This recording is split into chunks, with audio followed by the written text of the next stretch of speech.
So first of all, I'm going to talk just a minute about Intermountain. It's Intermountain Healthcare, not Iron Mountain, which I get all the time. People ask me about that. So Intermountain Healthcare is located in Salt Lake City, headquartered there. They actually were started by the LDS, were created by the LDS in 1975, where they actually donated 15 hospitals to the communities that they were serving. Today, there are over 23 hospitals and clinics, and I know of at least one more that they are building. So there are 39,000 employees. And they also have an insurance plan called Select Health. And they are probably, on the commercial side, the largest employer in Utah, so I recall. So Dave, let's talk about what's been going on there. So 3 years ago, Dr. Sorensen, who was the CEO, retired, and Dr. Harrison, Mark Harrison, from Cleveland Clinic, joined the firm. And he had a vision, and it was called One Intermountain. So, we've had a lot of conversation. Give me an idea of what that was really about. Okay, so if we go back to the beginning, I go back to 1975. It was a donation by the Church of Jesus Christ of Latter-day Saints of those 15 hospitals to the community. And one of the mandate out of that from the LDS Church was to be a model healthcare system. And as a result of that, from 1975 until the period that you're talking to, we in essence, we grew up as in a loose collection of city-states, really. So we built up in regions. So just to give you some information as context, we primarily serve the folks, the people in the state of Utah. There's a small presence in southern Idaho, but it's primarily the state of Utah. And over that time, we established regions, basically geographical regions, and each of those had their own set of leaders. And a lot of times, we would find that innovation has always been a part of our DNA. Back to the time of the original early electronic medical record system, the first one created back with Dr. Homer Warner. And innovation has always been important to us. But as we grew up, what we'd find is that we developed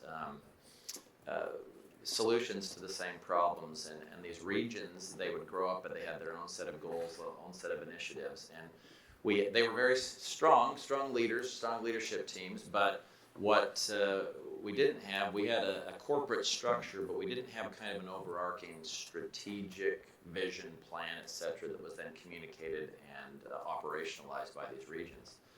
And so Dr.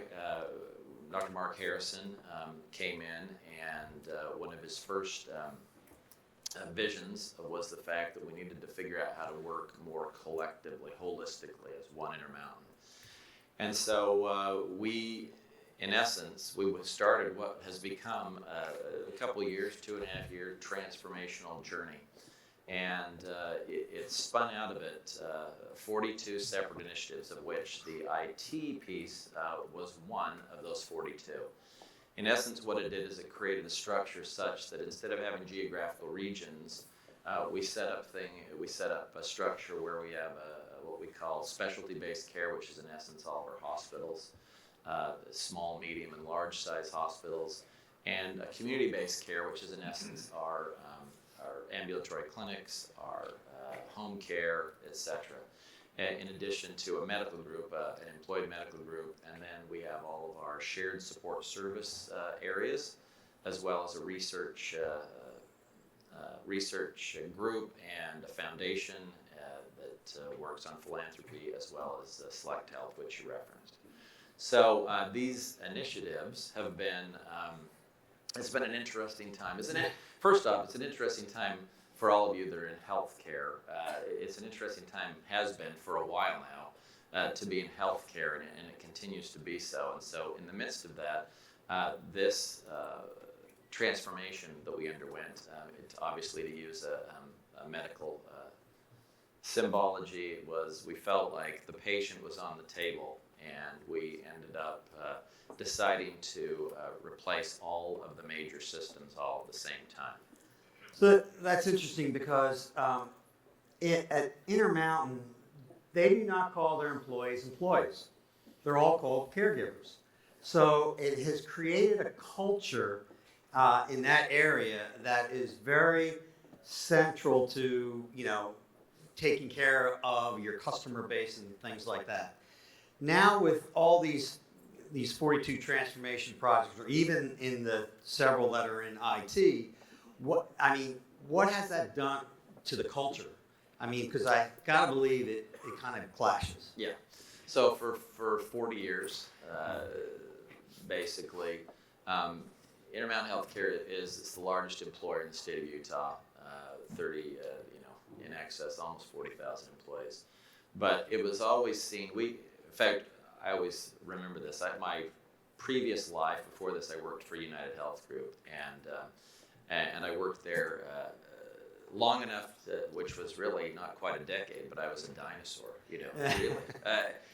Like people turned faster. And then I came to Intermountain Healthcare and I interviewed, and I interviewed with one person who had been there 29 years and another person who had been there 34 years, and that wasn't unusual. We have very long tenured employees, and so over that time period, a lot of experience, which led to a lot of great learnings and innovative type culture, but it also, sometimes new eyes are good. And so when you talk about how difficult it's been, people anticipated that once you started working there, you'd finish your career there.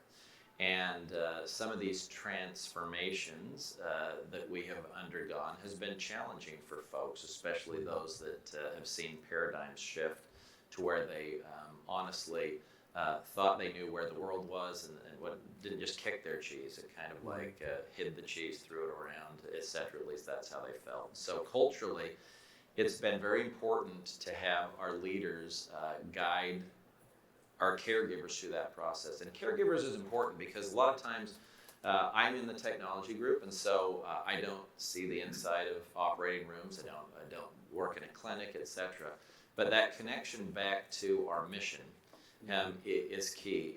And when the vision was portrayed by our leaders, and knowing that we would have to do some difficult things, everything ties back to our mission. Our mission is helping people live the healthiest lives possible.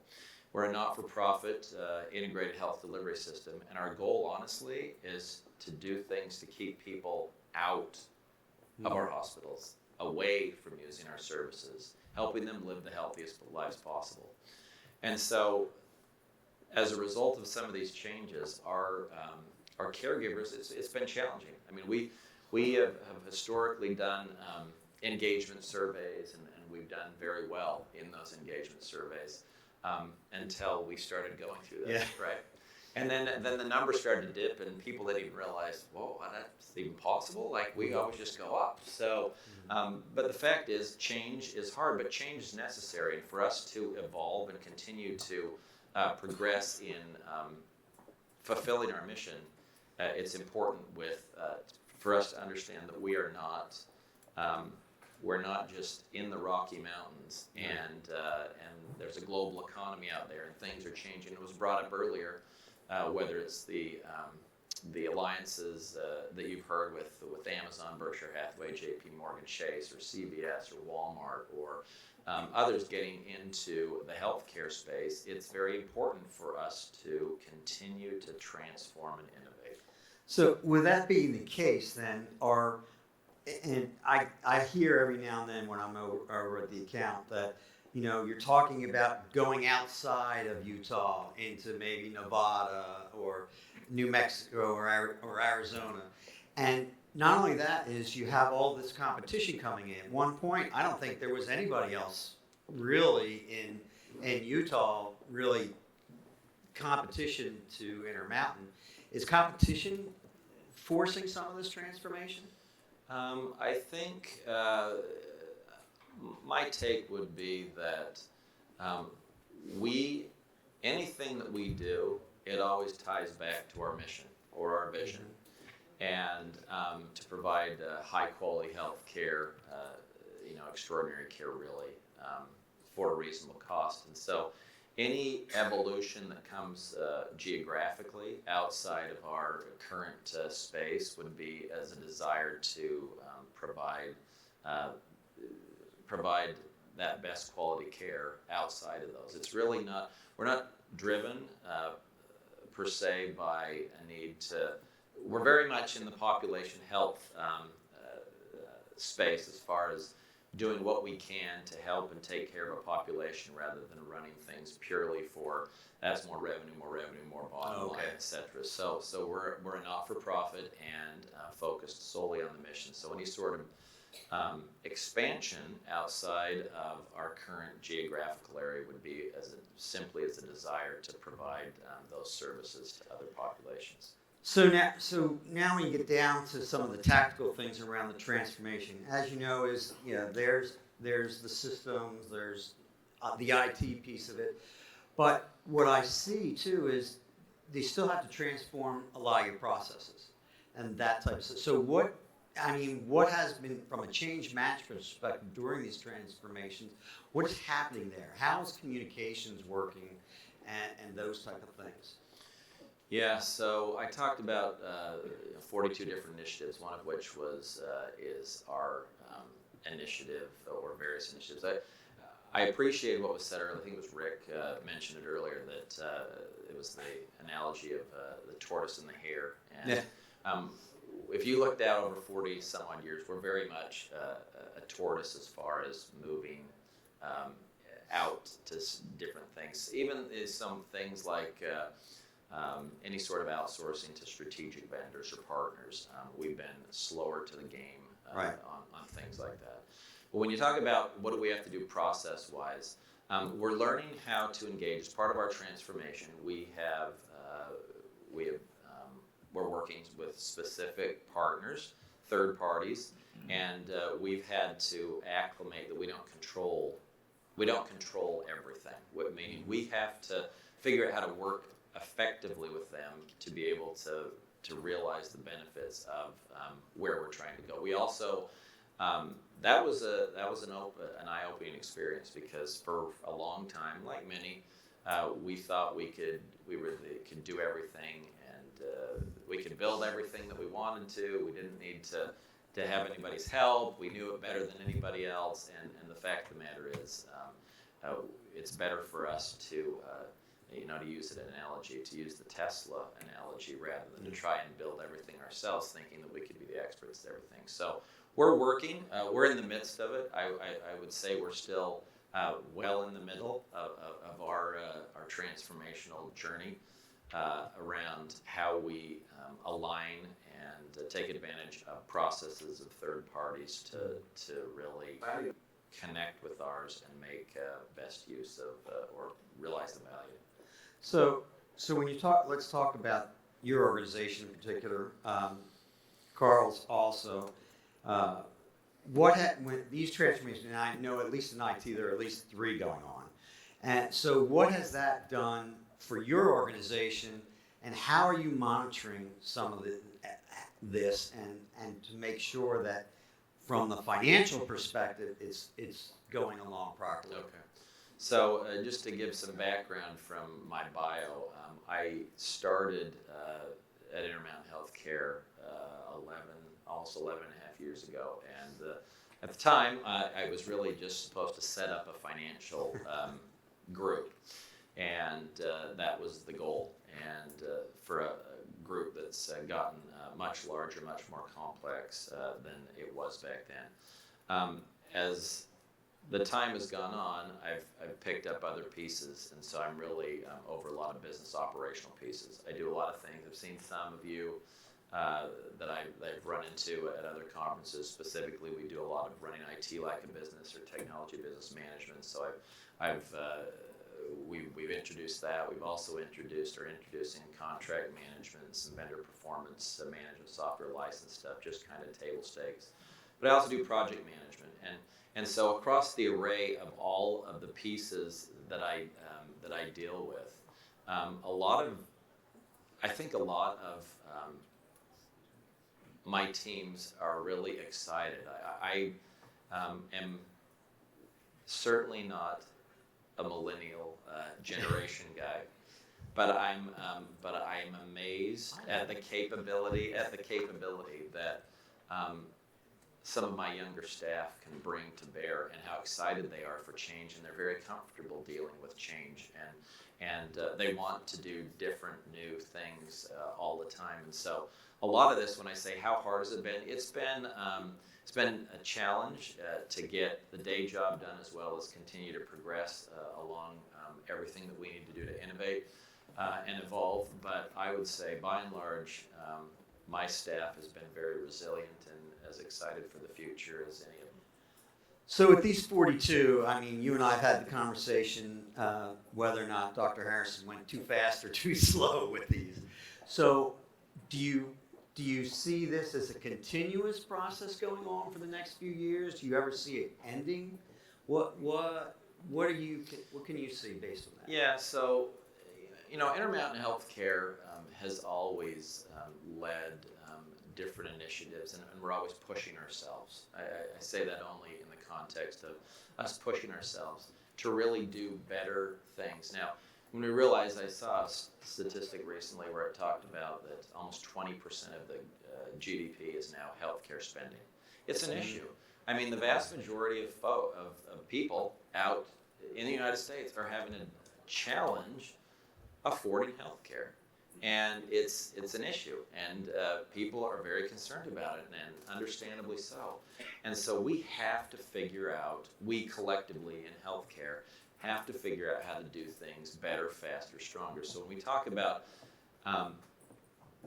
do we anticipate that we'll be constantly looking for better, faster ways to do things? Absolutely. We talk robotic process automation. Certainly. You talk about use of data analytics. Absolutely. We talk about precision genomics, or the use of tools, data, etc., to help deliver on our mission. All of those things, obviously Civica came out as a collaboration with 5 entities around generic prescription drugs. Why? Because prescription drugs are a significant cost factor for us in the delivery of healthcare. We have to figure out how to bring those costs down. So when we talk about speed of execution and doing all of these things in a relatively short period of time, the fact of the matter is, at the end of the day, every dollar that we spend unnecessarily not in providing health care is one more dollar that we anticipate is not going to where it should be, and that's to little children, or that's to adults that need health care to help live a healthier life. So since Karl is not here, Karl West was going to join us. He is the CISO for Intermountain.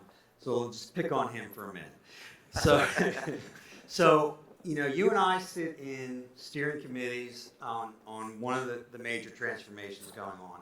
And I see a lot and obviously, just like everybody else, is you want to be as risk-free as possible. You don't want any risk. So, and if I look at what's happening there, especially around security, around the use of tools that a service provider brings in or whatever, you see this whole certification process. And I think Karl's probably tripled his security group almost. So, and as the financial guy, how do you balance the risks and the money being saved that a service provider would bring on these use of tools, where they say, well, you can't do that. Yeah. That to me seems the difference. A hard thing saying is, well, we want it to be faster and that, but you have the CISO over here saying, I don't think so. Yeah, and I know that we're here to have a very long-winded explanation of this, and in a good way, because he is an expert in his field, and so I'm quickly out of my element here. But let me just tell you, based upon our discussions, your and I's and others, and having worked with Karl for a lot of years, we're very mindful that we hold data that's very important to people and very private to people. And as a result, the historic stance for Intermountain Healthcare around protection of that data is we've been ultra conservative, and as a result, we have up to this point it's served us well. But that said, it makes some things challenging. It makes going to the cloud challenging. It makes opening the gates, letting down the drawbridge to third parties challenging. That said, I think there is a balance that we have to come to terms with around how much should we spend on cybersecurity. What risk are we willing to take? How big of an insurance policy should we invest in? Historically, I would say that our senior leaders have been fine with the amount of money and the tactics that we've taken to protect data. I do know that there have been a number of conversations, and will continue to be so, and I anticipate that to get to where we want to be and really realize the benefits of that some of either third parties or our transformational initiatives have the opportunity to bring, we will need to probably accept a little more risk than we've historically been willing to do. Now, what does that mean? Well, obviously it means that eventually, likely, something will occur. And we have to be willing to accept that as the case in point. But our cybersecurity team, led by Karl West, are phenomenal experts in their field and well respected, and we need to make sure we don't go too far. Right. So on some of these transformational projects, the one in IT is interesting, but some of these others, or some of the 42, the major ones, when are they considered, okay, that transformation is done? What is, what's it, yep, we're done with that, we go on to the new thing. Yeah. How's that being judged, I guess? Yeah, so these initiatives have all been led through our executive leadership team. I would say that a lot of it was, a lot of the big lifting, especially early on, was org redesign, honestly. And as a result of that, we had to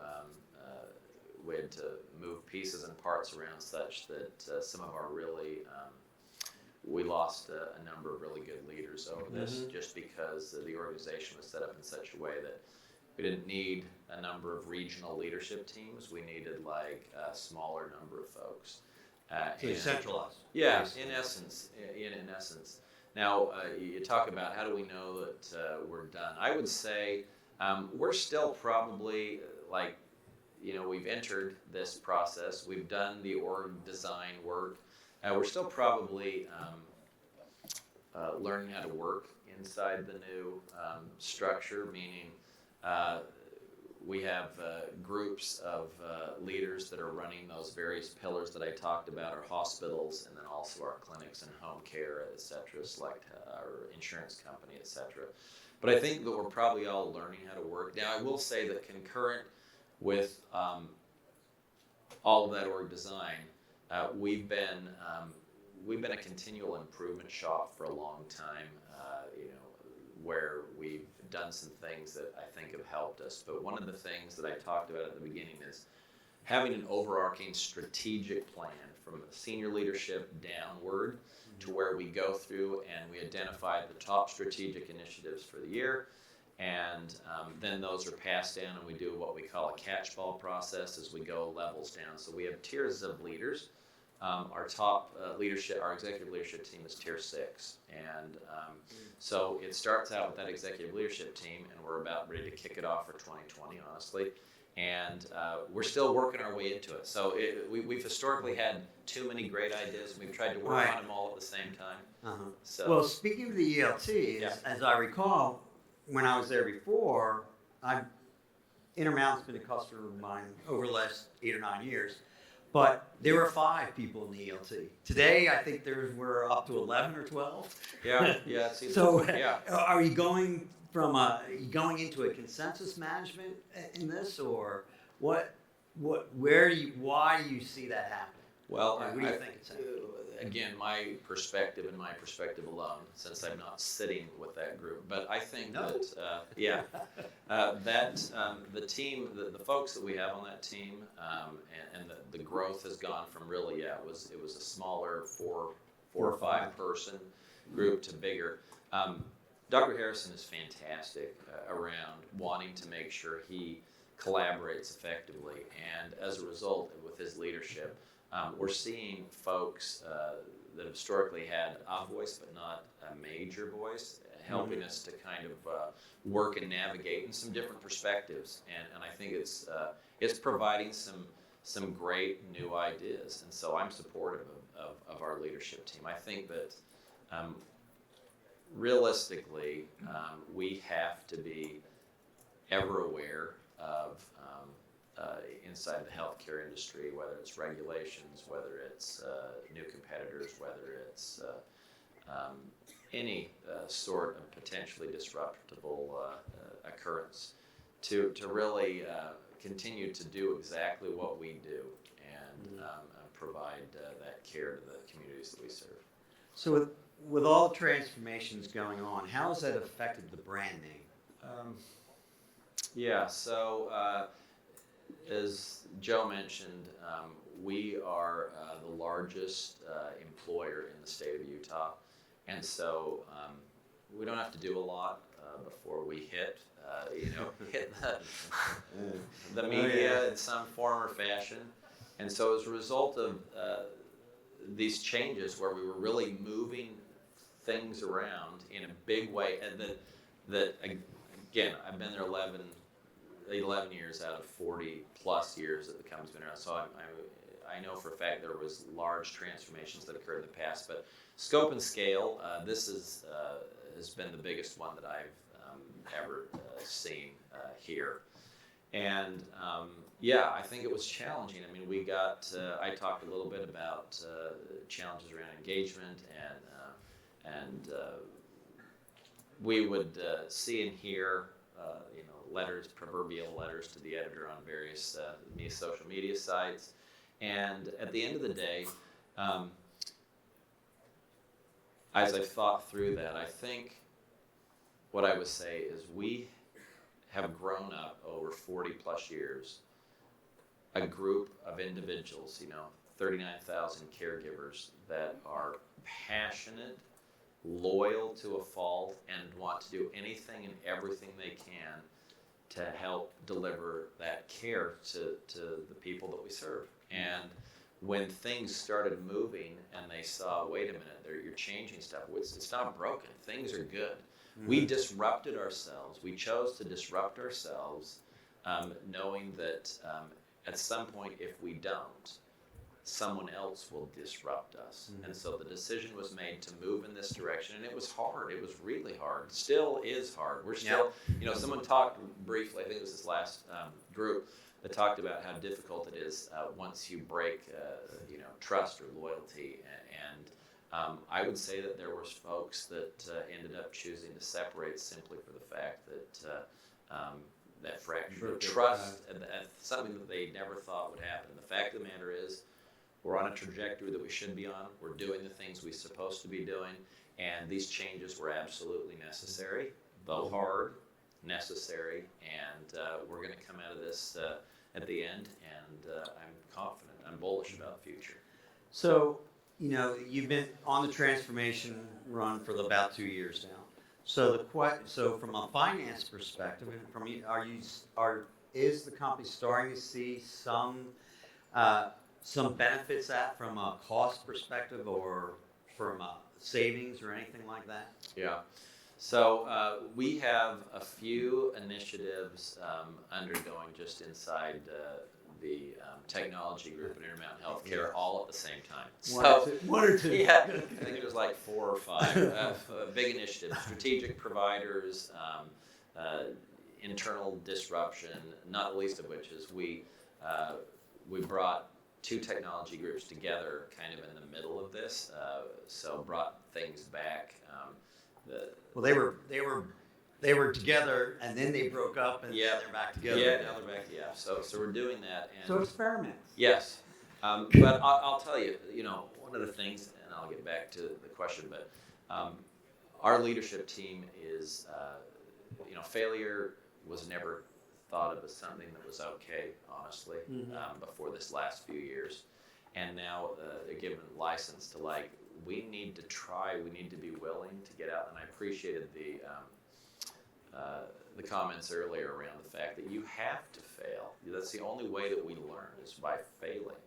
And failure is okay as long as we fail fast and then we learn from it and we move on. Now, I would say that our specifically our groups, what we've realized as far as return on investment, etc. We're too early on. I mean, we of the 42 initiatives that we talked about, the technology one was the last one of those, and so a lot where everybody else is org redesign, we just barely, honestly, put in our org redesign. We were the last ones. Well, you had to reorg twice. Yes. We were the very last ones, and so some of our strategic initiatives, we are, as you'd expect, we're working closely with those partners, trying to do things as quickly and efficiently as possible to realize the benefits for, again, ultimately, not Intermountain Healthcare, but to bring dollars, to take dollars and be able to redeploy them into provision of care. So it's still probably too early on, honestly, for us to say that, yes, we've seen the big wins, but we're, like I said, I anticipate that we should start seeing some things as we get further into this year, later into this year.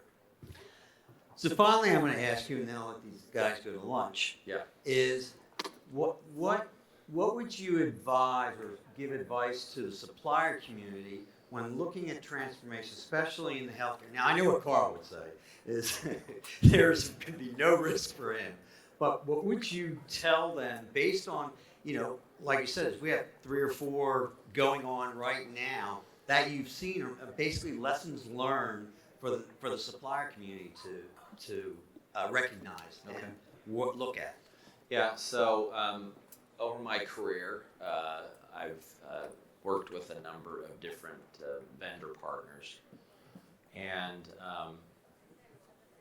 as I think about what I'm looking for in a partner, I want strategic partners, strategic partners who can bring process, tools, in some cases people, to bring to bear to solve real world problems. I'm not looking for order takers. I'm not looking for cost centers. I'm not looking to just, but to do that, to move up that scale, to be that strategic partner, I need partners who are elbow to elbow, shoulder to shoulder with us in the mix. And when it's built on trust, mutual respect, transparency, and the fact is, when errors occur or when mistakes are made, we collectively own up to it and realize we're in one team. We're one team, and we're trying to do what's best for those that we serve. And I'm not looking for people that just come and line widget type stuff and then just ask, send me an invoice. I'm looking for people that will help us and will acknowledge, gosh, you know what, we're not doing our part of this. We need to step up and do that, because at the end of the day, your success is our success. And I would say that there's been some good examples in my time at Intermountain where I've had vendor partners that are really strategic partners, part of the family. And we do really, really good work when that happens. And it's nothing. It's not a he and a she, an us and a them, etc. Right. It's all about being one, and those are exciting because I see the potential. Now, I also have a number where that would not be the case, where it's much more. It's much more, and we can't get them past that. Gosh, you know what? At the end of the day, you Intermountain are just lunch money or just a paycheck for us. We really don't show as if you're fully invested in us fulfilling our mission at the end of the day. And to do that means, gosh, we're a not-for-profit, which means we don't turnkey and try to jam as many people through our system as possible, which means every dollar we spend is one less dollar, like I said earlier, that we have for the provision of health care to those that truly need it. So I'm not looking for, I'm not looking for someone to ramp up quickly Right. and continue to plow to try and get more and more money. I'm looking for efficiency. I'm looking for process improvement. I'm looking for innovation, transformation, etc. Great. Well, Dave, I want to thank you. You are a great client of ours. I appreciate everything. And there we go. Anything else? Thanks. Thank you.